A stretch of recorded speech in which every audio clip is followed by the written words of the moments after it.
L'ameublement français, c'est 350 adhérents, dont 150 qui travaillent dans le milieu du café, hôtel, restaurant, ce qu'on appelle le contract.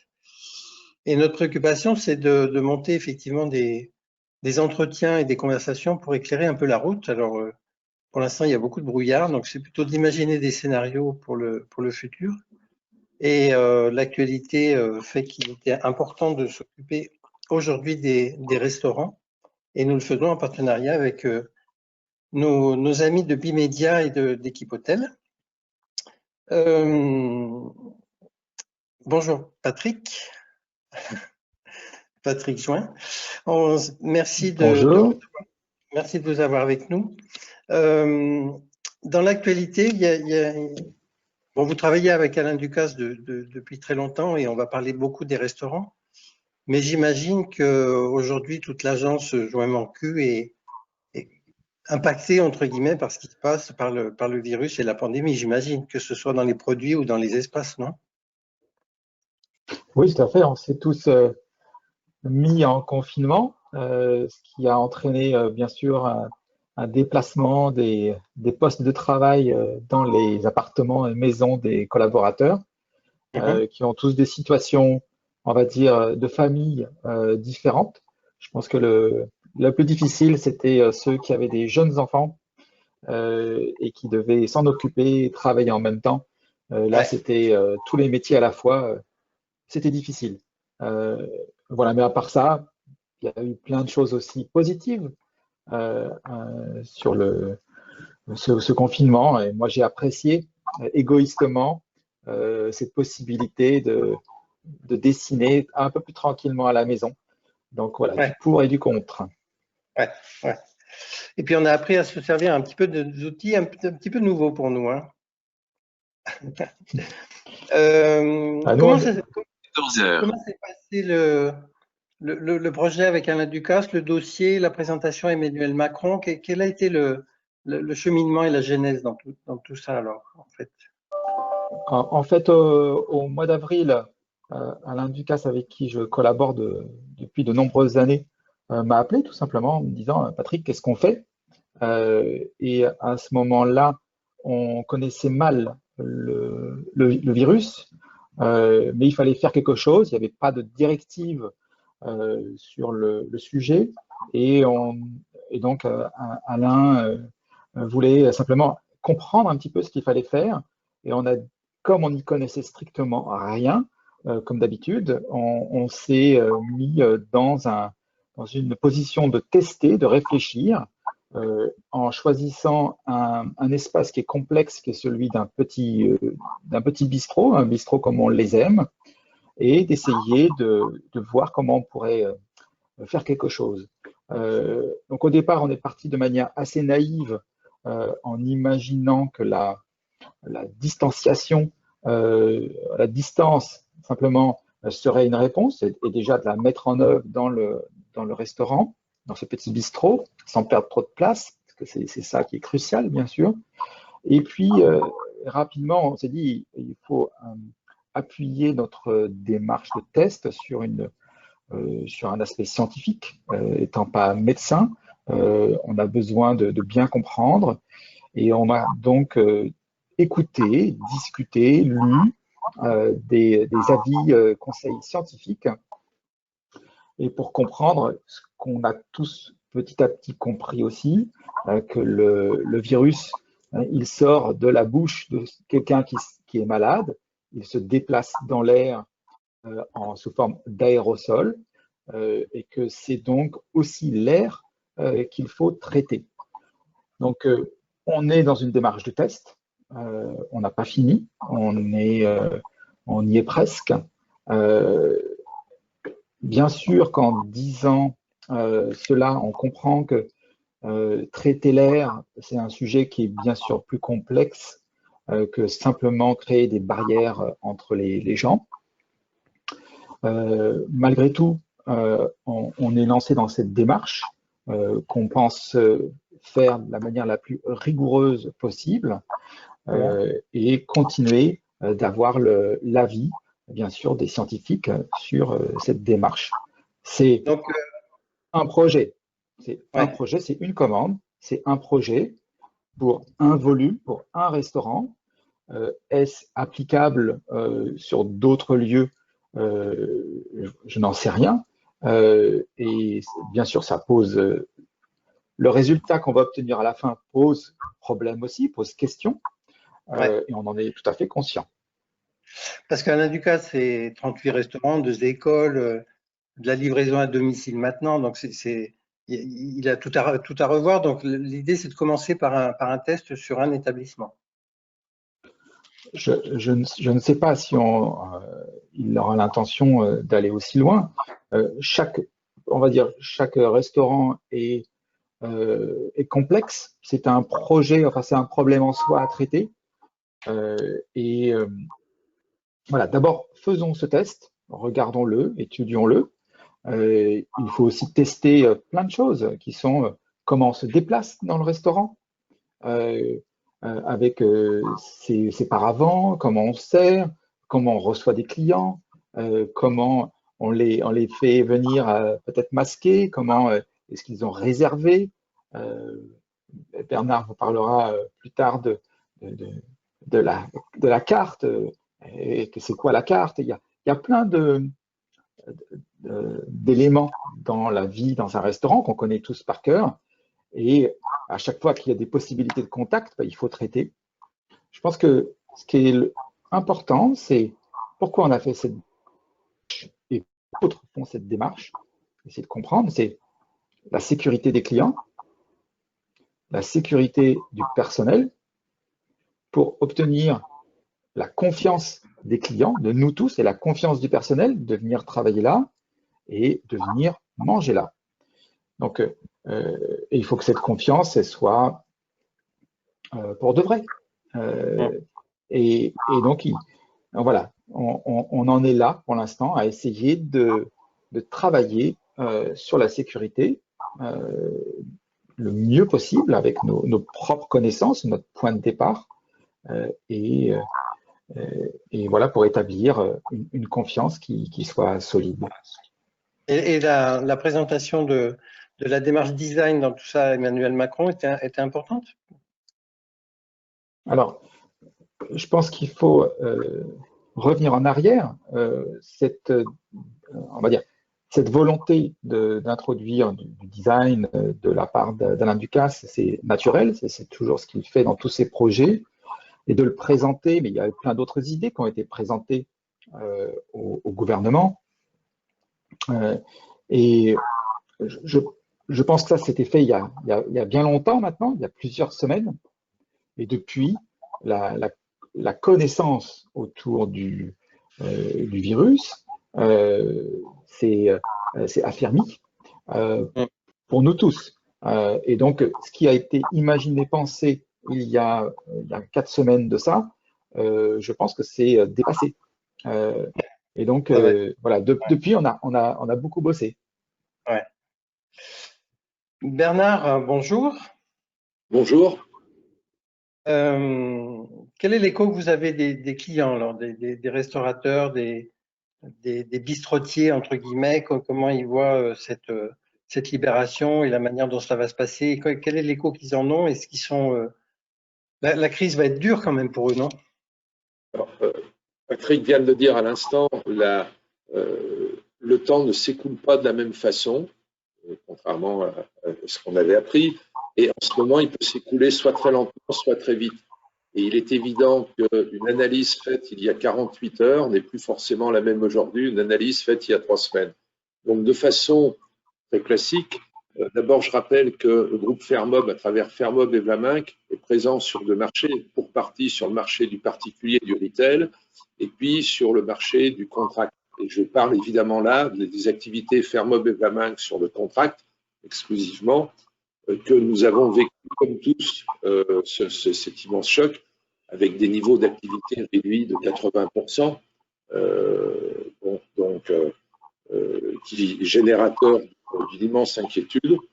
Et puis, comme tous les responsables que nous sommes, quelle que soit la taille de nos entreprises, nous avons un devoir d'être déterminés. Le journaliste m'a dit, vous êtes optimiste. Je lui ai dit, on n'est pas optimiste, on est déterminé. On n'a pas le choix quand on est en responsabilité. Donc, nous avons essayé de comprendre la situation, d'écouter nos clients, de les accompagner. Alors, de les accompagner avec notre casquette de fabricant, comme le rappelait Patrick, il n'est pas spécialiste de la médecine, nous non plus. Bon, dans notre précaré de fabricants, on a essayé de les accompagner. On a essayé de les accompagner dans un premier temps sur le plan moral.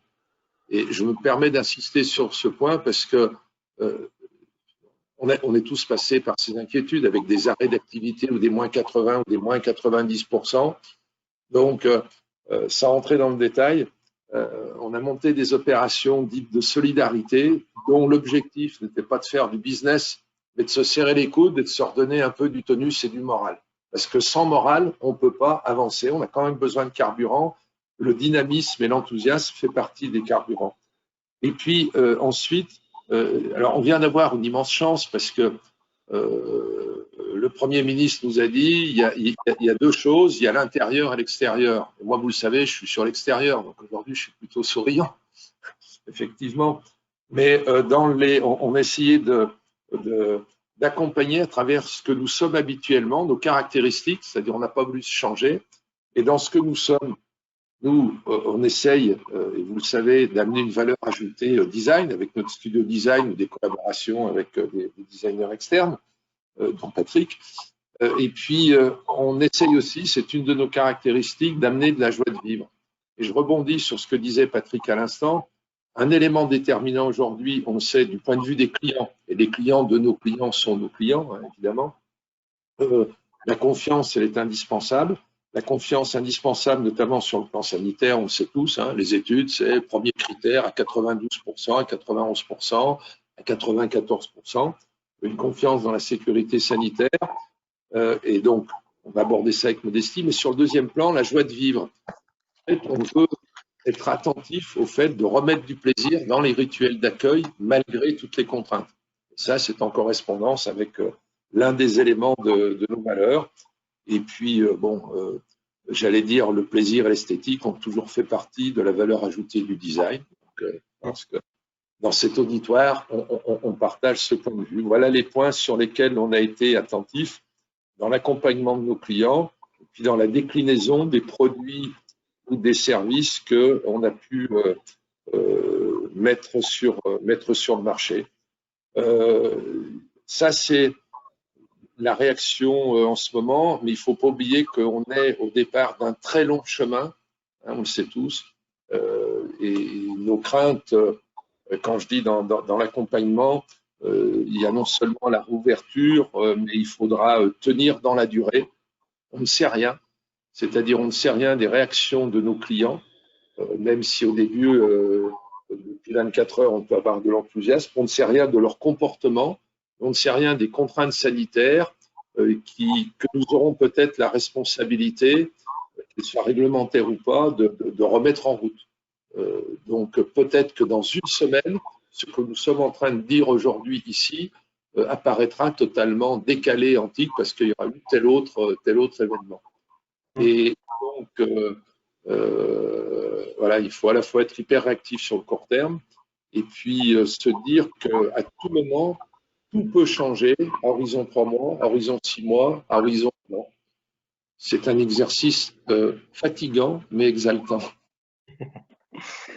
Patrick, en tant que designer, est-ce qu'il faut rentrer dans une première phase où, je ne vais pas exagérer, mais on va pas caricaturer, mais en tout cas montrer effectivement dès le site internet, dès la réservation au restaurant et à l'arrivée, qu'on rassure, qu'on met le client en confiance, parce que le pire, ce serait un client qui serait déçu ou méfiant et qui ferait des commentaires terribles sur le net, quoi. Enfin, il faut dans un premier temps rassurer, quoi. Je pense que on fait face à quelque chose qui est invisible. Ouais. Et donc, c'est pas facile.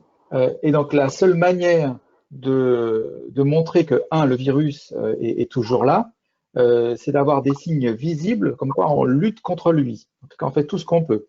Donc, le fait que le personnel, et je pense que c'est ce qui va devenir la règle, et je m'en réjouis, porte des masques, est déjà un signe ostentatoire qui nous rappelle à chaque seconde, à chaque instant, que le virus est là, même s'il est invisible. Et je pense qu'on a besoin de graphisme, de signalétique. Quand on va arriver, on doit se laver les mains. Tous ces gestes-là, eh bien, il faut appuyer, et donc, comme tu le dis, être parfois un peu caricatural, un peu lourd, mais je pense que, plus on est efficace maintenant, mieux c'est pour tout le monde, moins de temps ça dure. Et tout simplement, il faut qu'on ancre tous ces gestes difficiles. Je ne sais pas si vous l'avez vécu d'ores et déjà, mais de passer une journée de réunion avec un masque, c'est pas facile. C'est pas facile, on n'est pas habitué à ça. Et pourtant, c'est efficace. Et donc, ben voilà, il va falloir aider, accompagner et les clients et le personnel, et tout le monde à adopter ces gestes. Et tu es plutôt marquage au sol, cloisonnement, distance, enlever une table sur deux dans les petits espaces, comment Alors, il faut que je reste tout à fait humble et vous compreniez que je ne suis pas le spécialiste du Covid. Ça fait juste un mois que je bosse là-dessus et donc voilà, j'ai juste fait un travail sur ce projet de restaurant. Donc d'après ce que j'ai compris, d'après ce que les scientifiques que j'ai écoutés m'ont dit, ce lieu confiné et cette distanciation ne me semble peut-être pas suffisante. Mais voilà, c'est tout. Pour l'instant, c'est tout ce que je peux dire. D'accord. Le plexi à tout prix, tu n'es pas forcément fan non plus, mais… disons qu'on comprend bien que si on reste un instant court, le fait d'être protégé est efficace. Si on reste de manière plus longue, à ce moment-là, il faut un dispositif un peu plus important. Voilà. Béatrice? Oui, bonjour à tous.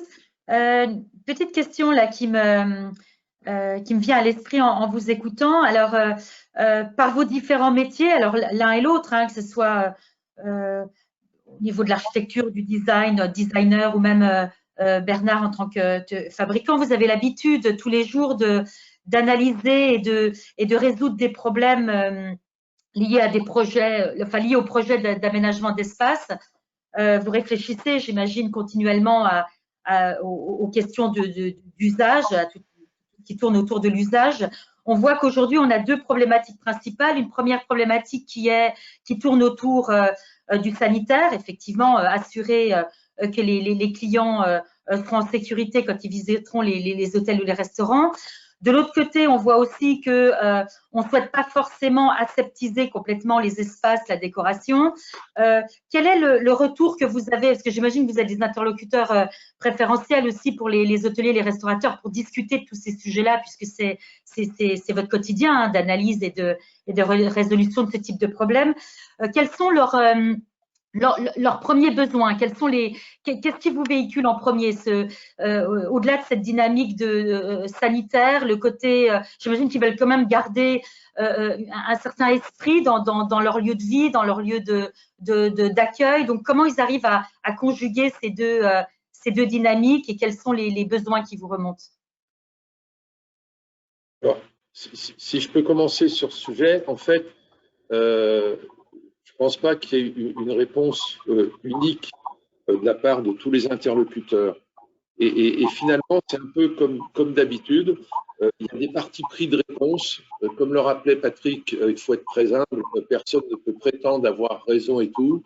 Donc, moi, je le disais, nous on a un parti pris qui est de dire donner confiance avec la notion de plaisir. Peut-être que d'autres types d'établissements veulent donner confiance avec une technologie entre guillemets plus visible. Donc, la réponse que nous apportons ne correspond pas forcément à tout le monde. Alors, nous, on a eu des demandes en étant à l'écoute de nos clients. Très concrètement, dans le domaine de l'hôtellerie, on nous a dit qu'il faut réhabiliter les balcons. Pourquoi? Parce que supposer que les consommateurs, même si tout s'améliore, ont une certaine crainte des espaces ouverts qui signifie qu'il peut y avoir beaucoup de monde. Donc, le balcon, élément souvent négligé, même s'il existe dans beaucoup d'hôtels, il faut nous le réhabiliter. Donc, vous, spécialistes du mobilier d'extérieur, faites-nous des propositions qui aillent un peu au-delà du dialogue qu'on a eu jusqu'à maintenant, où on n'attachait pas une immense importance au balcon. Voilà, un premier exemple.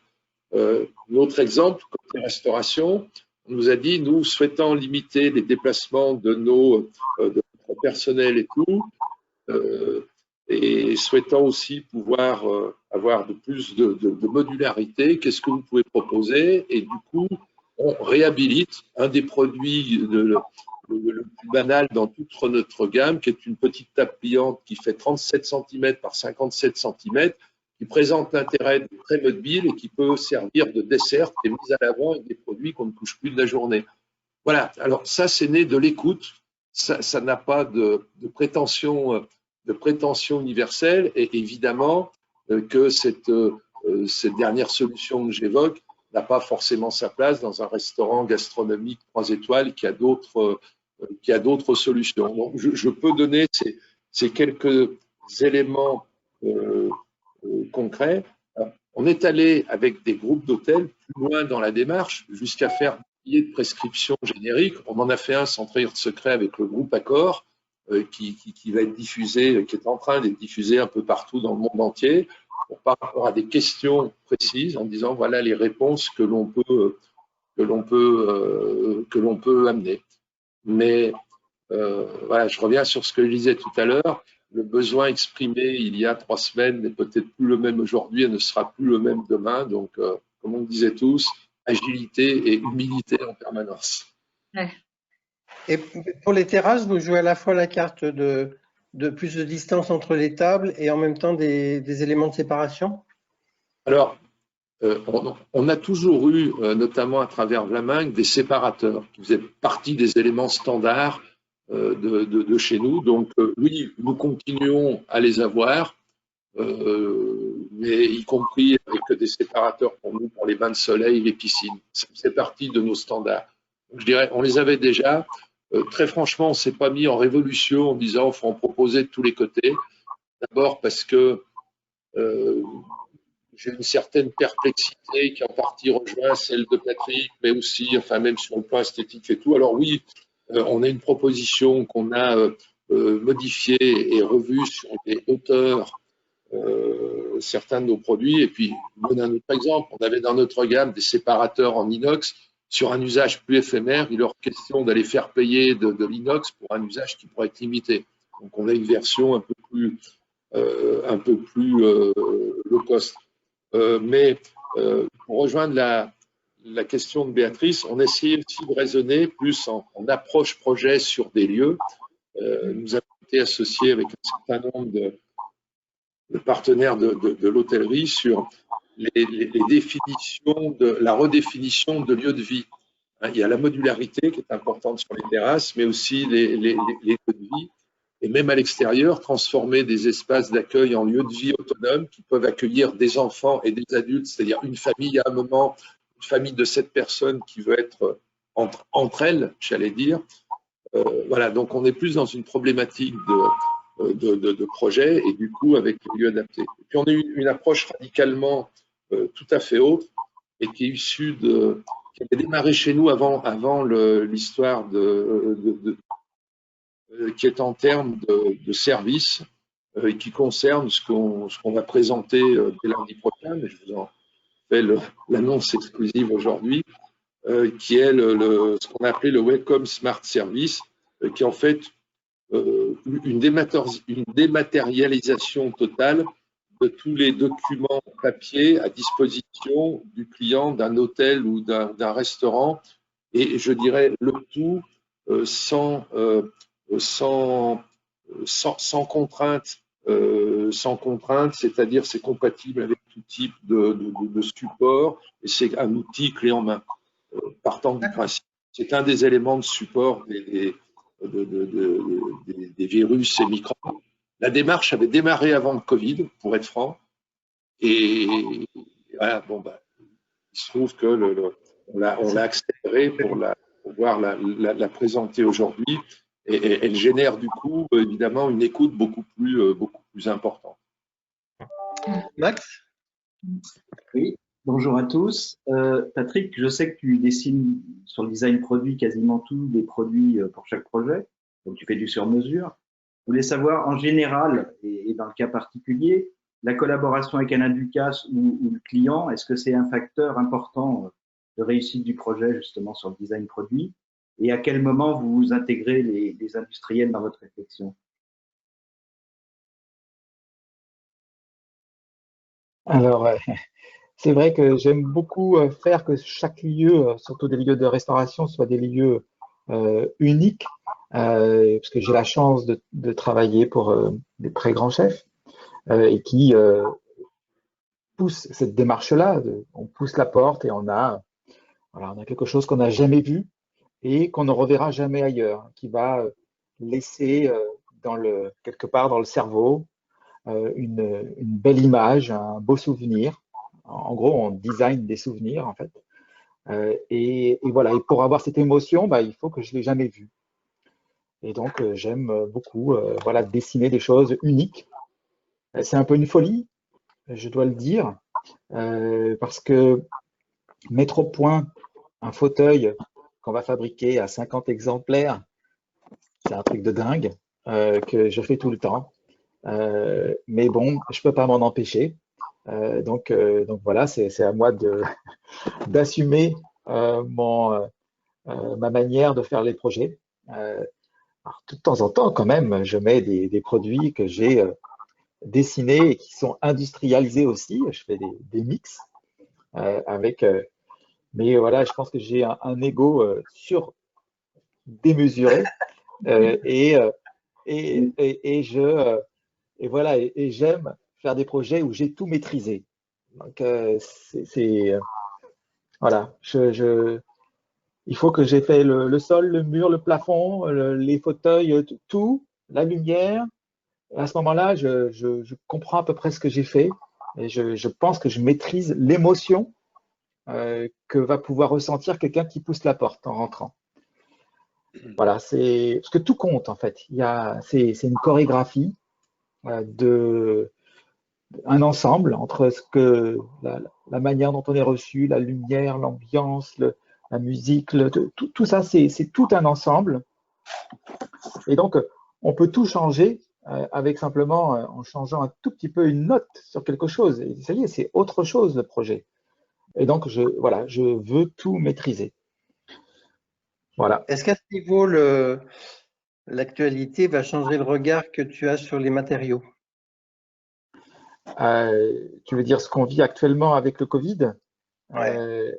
Alors, depuis toujours, personnellement, moi, non. Parce qu'on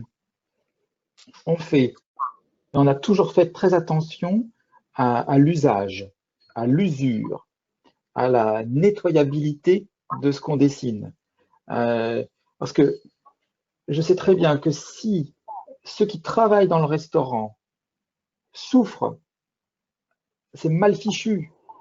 Ils vont pas peut-être bien s'en occuper si j'ai fait des fauteuils trop lourds, si j'ai pas bien dessiné les choses pour qu'on puisse facilement les nettoyer, eh bien à la fin les choses elles s'abîment par l'usage en général. Et donc le fait d'avoir souvent essayé de bien penser les choses pour qu'elles puissent facilement se nettoyer, se réparer, fait que souvent c'est plutôt pas mal pour le Covid. Et on essaie aussi d'utiliser peu de matériaux. On est assez serré sur les matériaux qu'on utilise et on utilise au maximum des matériaux de qualité. Donc des matériaux qui vont plutôt se patiner que s'user. Et souvent, ceux-là, ils ont plutôt fait dans l'histoire de l'humanité. C'est tout simple, hein, on les connaît par cœur, du verre, du bois, du marbre, de l'acier. Ils ont fait leurs preuves, on les connaît bien, et voilà, on sait qu'ils se patinent.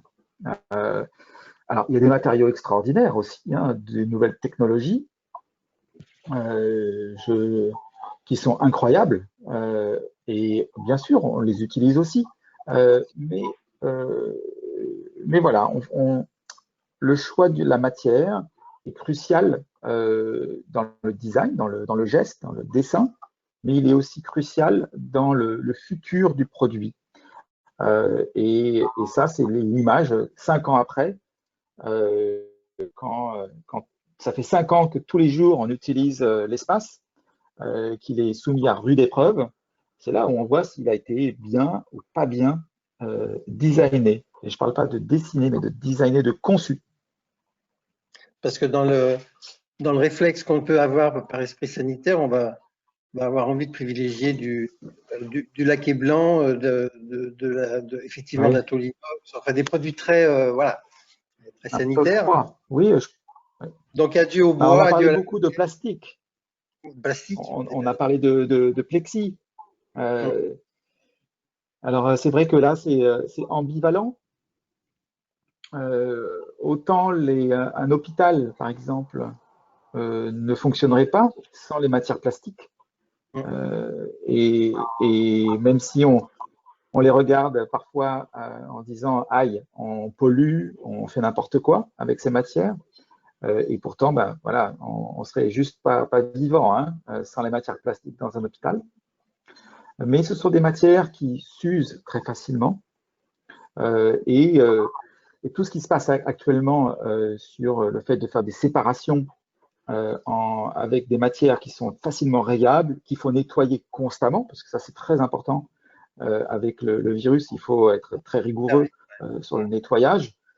Et là, on voit que ça ne va pas marcher longtemps. Et donc là, on est en train de faire des choses pour l'instant, mais qu'on va jeter assez rapidement. Donc, ça pose problème parce que en même temps, on doit avoir une démarche RSE qui doit être impeccable. Maintenant, on est plus, on sait qu'il faut qu'on fasse attention. En même temps, il faut qu'on agisse vite. Donc, on a des choix à faire. Il faut sous-peser tous nos choix, en fait. Donc, moi, pour l'instant, j'ai privilégié, en utilisant du plastique le plus fin possible. Vous avez mis l'hypothèse du cristal de fleuriste, c'est ça?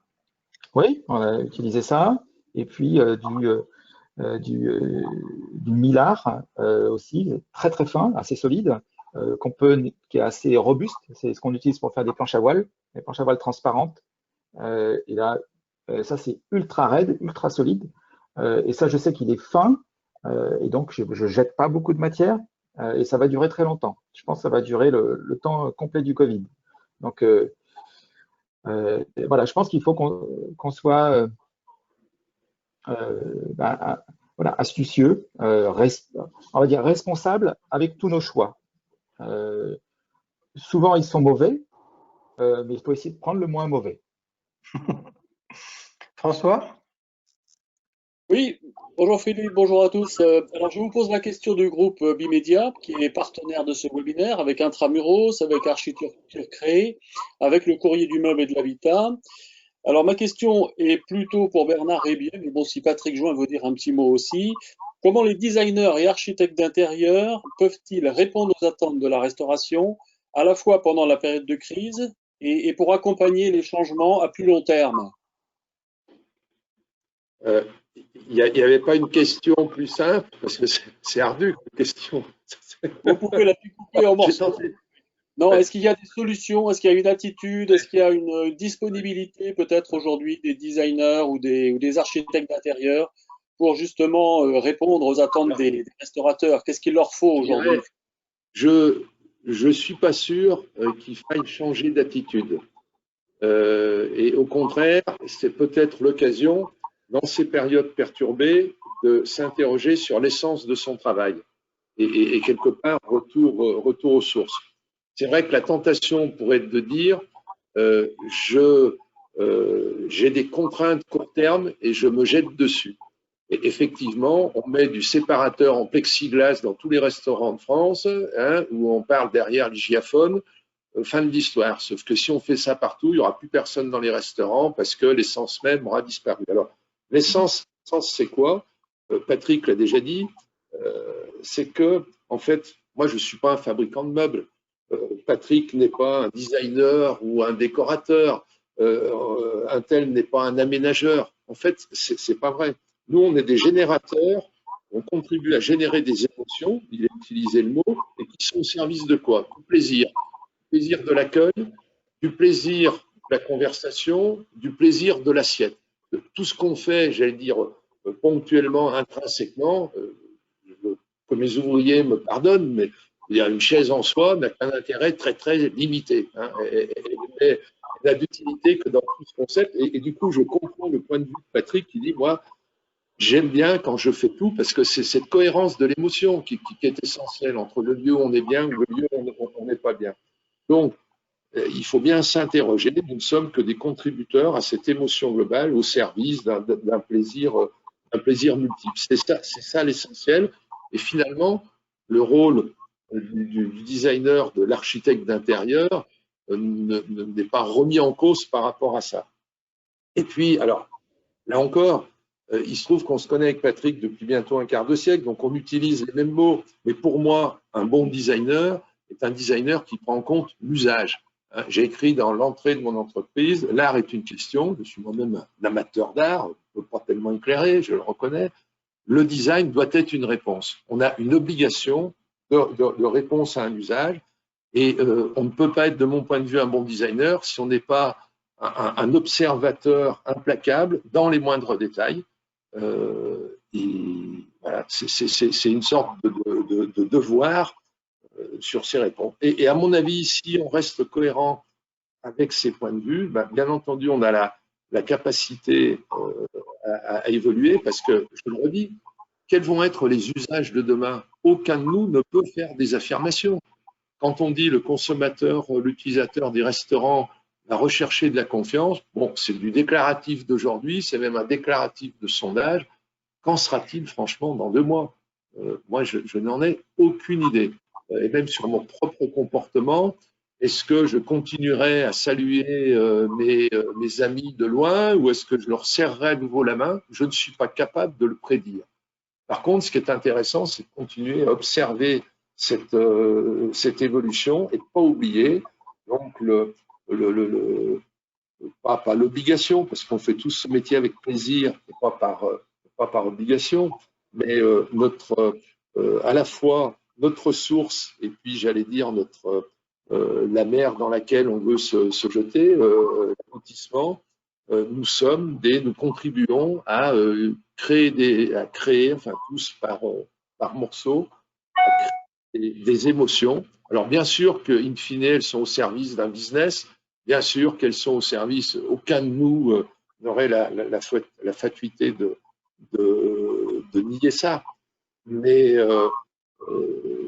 voilà, donc moi je ne suis pas persuadé que les designers et architectes d'intérieur doivent se remettre en cause. Ils doivent voilà, profiter de cette occasion pour se questionner et se dire au final, voilà, si je me réinterroge sur la source de mon métier, je continue à le faire bien. Et je redis, le seul piège serait d'être la victime du court terme. Et en général, on aime bien travailler avec des designers ou des architectes d'intérieur par leur capacité à faire le pas de côté ou à prendre un peu de hauteur. C'est ce que quelqu'un, quand il s'adresse à un designer ou un architecte d'intérieur, c'est ce qu'il veut, un autre regard. Donc, mesdames et messieurs les architectes d'intérieur, mesdames et messieurs les designers, continuez à avoir votre regard de côté, continuez à contribuer aux côtés de nos humbles produits, à être des créateurs d'émotions. Et je me permets de repiquer à Patrick avec ce mot de cohérence qui m'est cher aussi. On sait tous, même si on n'a pas les mots pour le dire, on sait reconnaître un lieu qui est cohérent dans tous ses aspects d'un lieu incohérent. Il y a ce petit quelque chose qui nous dérange. Donc finalement, et puis globalement, puisque je voulais ajouter, moi, un designer qui est observateur a justement plus que d'autres la capacité à saisir un peu en pilote des modifications de comportement. Un designer, c'est un sociologue, hein. Il ne le sait pas, mais c'est un éminent sociologue, de mon point de vue. Bernard, Réponse sans doute incomplète à une question très embêtante. Fermob est très présent à l'international et quelque part représente aussi un peu un esprit français et Patrick également.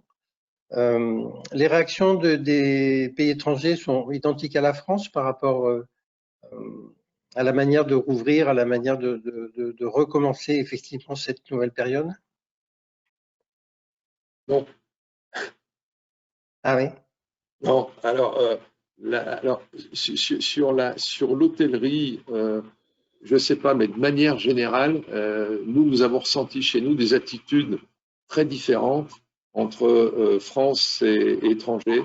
Il y a eu à l'étranger beaucoup moins d'abattements qu'en France. Je dois dire que sur le mois d'avril, dans nos entrées de commandes, même sur des pays à situation identique, il y a eu beaucoup plus de pugnacité et je ne sais pas par quel mystère expliquer ça, mais de dynamisme. Nous, la part export au mois d'avril a explosé par rapport à d'habitude. L'export nous a permis de continuer à travailler. Et à ce stade, moi, je n'ai pas assez de recul pour dire pourquoi, et je n'ose pas me lancer dans j'allais dire de grandes suppositions, mais la prise en main de son destin individuel me semblait beaucoup plus présente dans beaucoup de pays étrangers qu'en France. Voilà, une des choses merveilleuses, c'est que nous avons un État que je continue à trouver remarquablement organisé, excusez-moi si d'autres ne sont pas d'accord, et qui a globalement quand même fait de très belles choses dans cette période délicate, alors que d'autres pays sont peut-être moins en attente du support et de l'organisation de l'État. Je ne fais pas de comparatif entre les systèmes, chacun a ses avantages et ses inconvénients, mais moi je dois dire objectivement qu'on a eu un ressenti différent. Voilà, c'est une différence, il n'y a pas de jugement de valeur. Patrick, même constat par rapport à tes clients étrangers? Alors, deux choses. Premièrement, les différentes manières de réagir par rapport à la pandémie, au virus, au confinement, bien sûr, sont culturelles et chacun, on voit bien que on va dire les aspérités, enfin la manière dont les cultures sont faites, et ça change tout. Et on voit souvent le résultat à la fin aussi, malheureusement, à l'hôpital. On a vu au Japon un travail du traitement. Je reviens juste au tout début de mon intervention sur le traitement de l'air, où le gouvernement japonais donne des subventions aux restaurants qui vont améliorer leur dispositif d'aération. C'est assez pragmatique de leur part. Est-ce qu'il faut mieux, on va dire, verser des subsides pour payer l'équipe ou est-ce qu'il faut améliorer le système d'aération? C'est deux politiques complètement différentes. Voilà, je vous laisse réfléchir à ça. Voilà, mais en tout cas, ils ont directement fait ça. Ensuite, nous, on a, bien sûr, on travaille dans le monde entier. Je pense que ça doit être presque les 3/4 de l'activité de l'agence. Elle est à l'étranger et elle est beaucoup en Asie. Donc, comme ils ont été les premiers touchés, ils ont été les premiers à nous appeler pour qu'on continue à faire des projets. Et voilà, hier, j'ai signé un joli projet à Shanghai. J'en ai un autre à Hong Kong qui arrive. Et c'est vrai que je n'y attendais pas aussi rapidement. de leur part, mais ils sont repartis pour moi très très très fort. Donc voilà. En tout cas, bon, c'est ma petite lorgnette, hein, donc je ne sais pas si ça s'applique à tout le monde, mais en tout cas, j'étais bien content d'être une agence avec, on va dire, des clients qui sont dans le monde entier. Oui. Samia, est-ce que nous avons des questions? Oui, alors nous avons plusieurs questions. Alors, c'est la première, alors c'est deux questions que je vais mettre en une qui s'adresse plutôt à Patrick Jean sur du design produit. Quel est votre avis sur que pensez-vous des cloches en plexiglas qui peuvent exister en ce moment et être mises en place sur différents restaurants? Et votre retour sur les brumisateurs ou ventilateurs dans la mesure où justement là, il y a les températures estivales, notamment pour ce week-end. Quel est votre avis, votre ressenti par rapport à ces produits qui l'étaient auparavant mis en place pour les brumisateurs et qui le sont de plus en plus en ce qui concerne les cloches en plexiglas? Et je me disais bien que j'allais avoir cette question sur les cloches. Aïe. Bon, je suis désolé, je vais donner, c'est mon avis, hein. J'espère que le designer ne le prendra pas mal.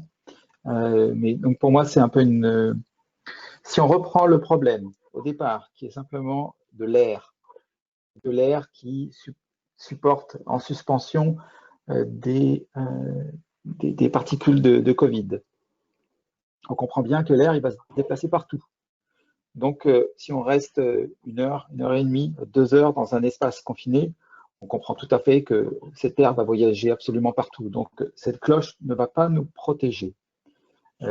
Ensuite, on va respirer nous-mêmes, peut-être projeter des particules sur cette cloche en plexi qu'il va falloir nettoyer. Et ça, c'est un gros boulot pour les équipes de nettoyer ces cloches qu'on va rayer assez rapidement.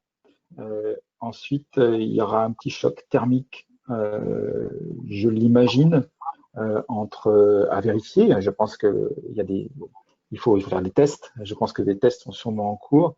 En tout cas, j'émettrai un petit doute sur un lieu qui est climatisé et donc à vérifier quand c'est climatisé. Donc, on a un air à 20 degrés, 19 degrés, et puis on respire, nous, à 36 degrés. Quand ça sort de là, c'est à 30 degrés, là.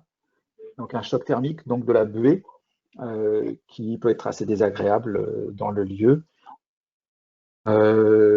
Après, en termes de service, c'est pas évident aussi pour les serveurs. On sait bien qu'un restaurant, ça vit avec le fait qu'on puisse facilement bouger les tables un petit peu partout. On avait réservé à 2, on arrive à 4. Clac, il faut bouger les choses. Et donc, tout ce qui est accroché au plafond va venir gêner cette possibilité-là. Donc, voilà, j'ai des doutes, tout simplement. Et après, il y avait une autre question, c'était sur les brumisateurs et tout ce qui est ventilateur, ouais, qui sont disponibles actuellement dans beaucoup de restaurants, dans les terrasses. Donc, on a bien compris que ça, c'était très mauvais. On comprend bien que ce qui est mauvais, c'est de recycler de l'air, de la réinjecter, de la brasser, de la réinjecter. Ça, c'est pas top. Donc, tous ceux qui vendent des brumisateurs ou des appareils qui vont aspirer l'air et confiner de virus et rejeter de l'air propre, je pense qu'ils n'ont pas vu ce qu'il faut pour faire la même chose dans une salle d'opération, la machinerie que c'est. Donc, vous y croyez dans la salle d'opération, mais quand vous voyez la taille de la machine, vous y croyez. Je pense que quand vous voyez le petit appareil de 50 cm de haut, il ne faut pas y croire. C'est juste, à mon avis, c'est un mensonge. En tout cas, voilà, je ne suis pas médecin, mais j'y crois pas. Et après, le brumisateur, ça, je ne saurais pas vous dire. Aucune idée. D'accord. Le brumisateur, il me semble, en fait, c'est exclusivement une projection d'eau. Alors après, tout dépend de la qualité d'eau du circuit, mais bon, je ne connais pas grand-chose. Samia?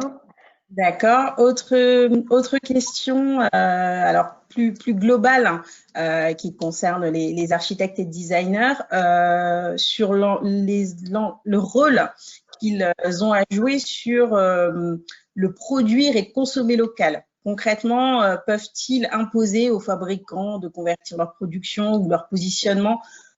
Comment ils pourraient relocaliser une production de chaises en bois, par exemple, en France, plutôt que dans d'autres pays? Donc, quel est leur rôle dans ce cadre-là? Alors, est-ce qu'on peut faire une remarque sur la question? Quand on dit imposer aux fabricants, ça laissera entendre que, par définition, le fabricant n'est pas responsable. J'ai ici, il y a sans doute dans l'auditoire des fabricants. Par définition, les fabricants sont responsables. Et pour parler de l'entreprise représentée ici et que je connais à travers Max, c'est une entreprise qui est responsable. On a nos contraintes, mais on sait aussi prendre nos responsabilités. C'est juste pour voilà, mais ça n'enlève pas l'intérêt de la question et bien entendu ça va bien au-delà. Donc moi je travaille avec des fabricants dans le monde entier et donc voilà, avec un Italien, avec des Chinois, avec donc la question, bien sûr, elle touche le cœur de chaque designer français, ou chaque designer italien, je suis sûr, a à cœur que l'industrie de son pays soit vivante. Parce que pour un designer, c'est un immense plaisir de pousser les portes d'une usine qui tourne, qui a investi, qui a des belles machines, qui fabrique ici. Et je me rappelle visiter avec Bernard la magnifique chaîne de peinture époxy, la plus rapide du monde, et pour changer les couleurs. Mais c'est vrai, je veux dire, donc pour un designer, c'est très important. Et donc, on va bien sûr pas imposer quoi que ce soit, mais en tout cas, quand il y a un succès, eh bien, c'est sûr que c'est chouette de réussir à le voir se faire devant nous et que tous nos savoir-faire ne disparaissent pas comme ça. Alors, voilà, c'est un coût. En même temps, on est tellement habitué à payer pas cher des choses qui sont fabriquées loin. Est-ce qu'on est prêt à payer des produits plus chers fabriqués ici? Donc, c'est là. Il ne faut pas qu'il y ait d'hypocrisie entre notre volonté de tout faire fabriquer ici et puis notre volonté de ne pas le payer. Donc voilà, ça c'est pas facile de trouver le juste milieu. Alors c'est vrai que les technologies actuelles, les machines actuelles permettent de nouveau de réinvestir certaines matières, comme vous parliez du bois, et donc de réussir à refabriquer peut-être des pièces en bois un peu complexes qu'on ne pouvait plus se permettre, plus se payer avant. Et on peut imaginer que ça va petit à petit revenir. Et que c'est, à un moment donné, c'est intelligent de le faire, en tout cas de l'étudier. Moi, je vois bien les fabricants français qui s'équipent. Et quand ils s'équipent et qu'ils investissent, ils tiennent des coûts qui sont mieux. Donc voilà, il y a de l'espoir, mais voilà, on discute. Là, dans ce webinaire, vous avez les 2 industriels français. Il n'y en a pas 36. J'aimerais bien qu'il y en ait 36. Il n'y en a pas 36. Et voilà. vous écoute. Et vous écoute. Alors, il faut que je tienne vis-à-vis de vos équipes un engagement, celui de l'horaire. Je voulais vous remercier pour ce moment. On va garder des éventuelles questions s'il y en a qui se posaient. On va souhaiter à tous les restaurateurs de trouver effectivement le chemin de la croissance, parce que c'est pour eux important de retrouver cette activité. On est bien sûr à leur disposition avec tous nos industriels et nos agenceurs. Nous ferons le point avec Jean-Michel Villemotte et Guy Savoie de leur vision aussi de l'ouverture des restaurants au prochain webinaire. Bernard, Patrick, merci beaucoup. Merci. Vous êtes des partenaires riches. À très bientôt. Merci à mes compères. Et puis à bientôt à tous. Merci. Merci beaucoup. Merci. Au revoir.